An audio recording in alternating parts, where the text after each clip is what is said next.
So, after reviewing the cause of the civil war between Nigerian and Biafran from 1967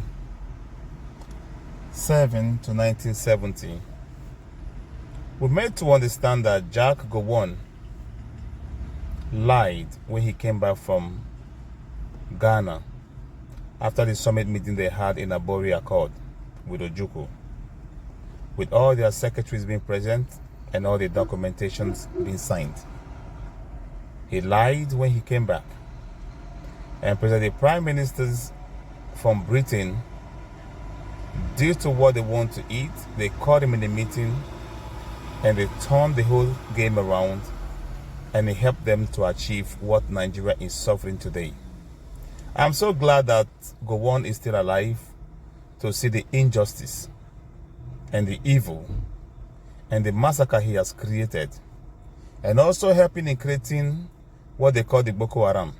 Because if he had stand based on the Abori Accord, all this evil would not have emerged.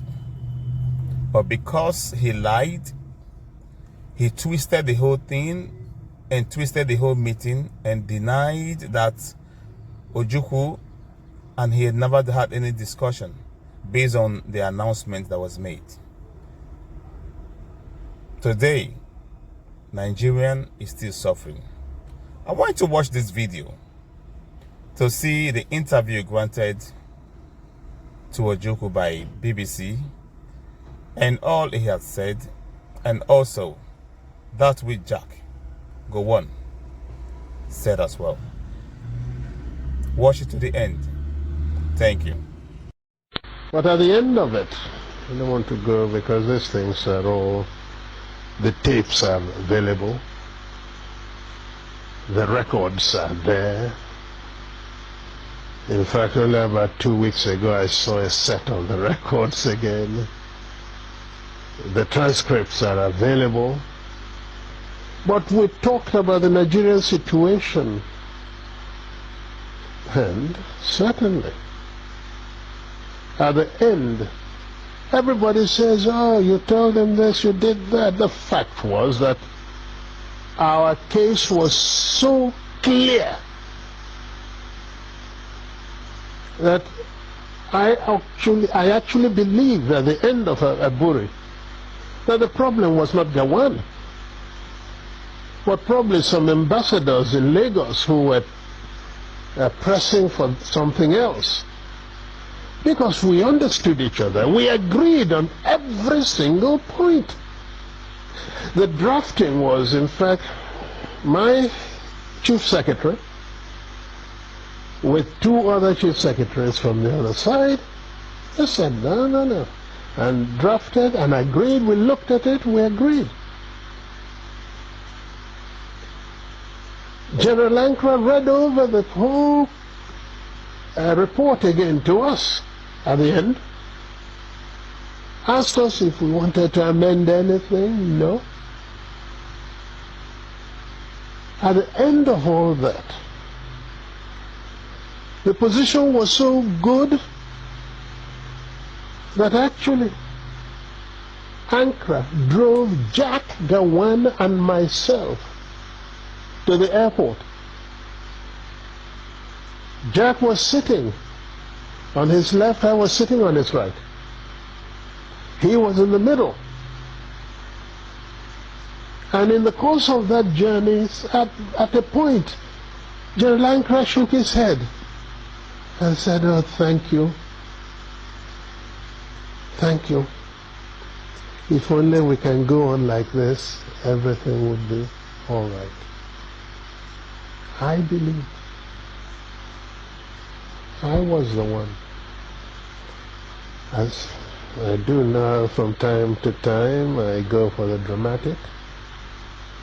Suddenly I picked up Gowon's hand, put it on Ankara's lap, brought my other hand, placed it on it, and I said,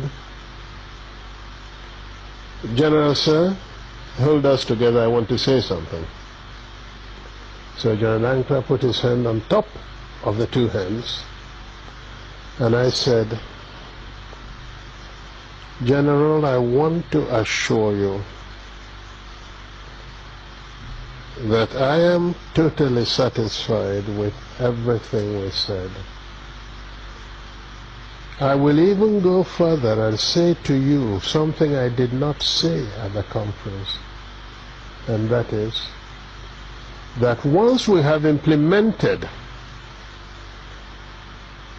everything we have said, I would ask you for one favor and one favor only, and that would be to be the one to propose Jack Gawan as a head of state of Nigeria.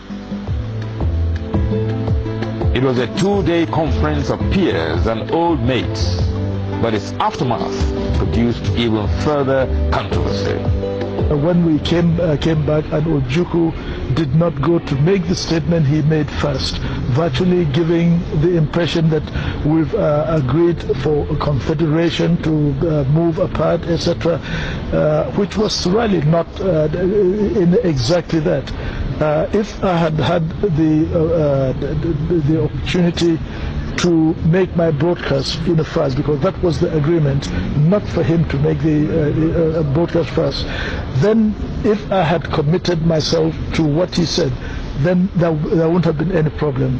But he went and said certain things that certainly looked wrong, and therefore we saw in practically everything he did, I think it was for to play up to the gallery, not being sincere. At Abori, yes, we agreed on area commands for the armed forces. At Abori, we agreed that the police force would be decentralized. We agreed on those. Yes. We agreed, even to show that we didn't separate, at Abori we also agreed on certain revenue formula. That's what happened at Abori. Abori again, because I always end up, it sounds odd today, but I always end up by saying I must have been naive, because I believed actually that would be the end. I'll confess to you, when I got back to Enugu, oh yes, I had a party, believing that probably the danger was over. That's what we thought. Until they then began to deny everything. It was the denial of Nigeria that made me publish the tapes of Abori, because we had insisted that each one should have a set of tapes. Everybody talks about confederation. Go and look at the transcript. There is no time that the word confederation came from my lips. In broad terms, Abori changed the title of head of state from Supreme Military Commander to Commander-in-Chief. It gave the regions control over internal affairs, and concurrence of each region was now required for any decision affecting the whole country.